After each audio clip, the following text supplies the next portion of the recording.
When real wasn't real enough. Speaking of the Flushing Toilets programs, I was asked to put together a soundtrack or effects bed of sounds for a program that Pam Brook was producing on the environment for the DC Schools Radio Project. The program, Urban Ecology, was a series about a group of urban kids traveling to the suburbs or rural areas and describing what they saw as threats to the environment. Back in those days, we usually used a collection of sound effects records to supplement the dialogue or narrative of such programs.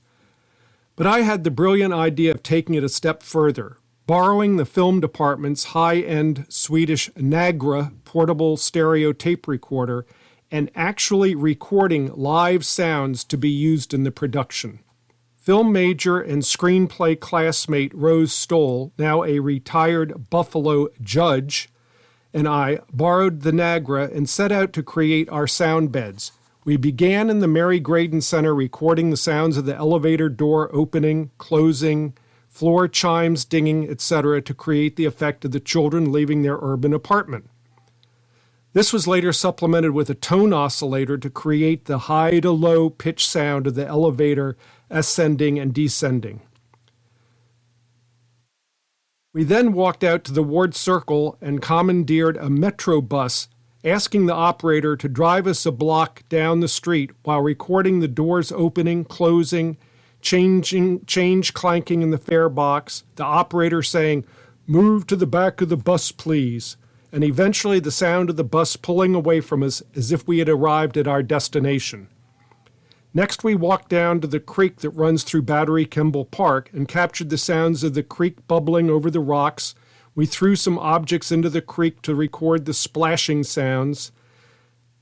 Then we found cans, bags, trash, old torn-up tires polluting the creek, according to the script.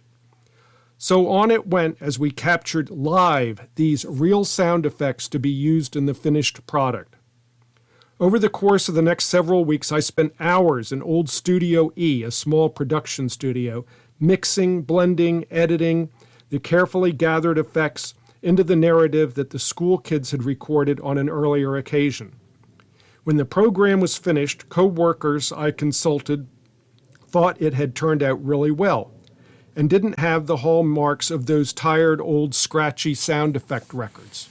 I advised Irma that the fully produced segment was ready for her review, and she, Pam Brook, and I sat down in the office that Irma shared with Susan Stamberg and others to listen to the 15-minute program on a large Ampex machine they had in their office for production purposes.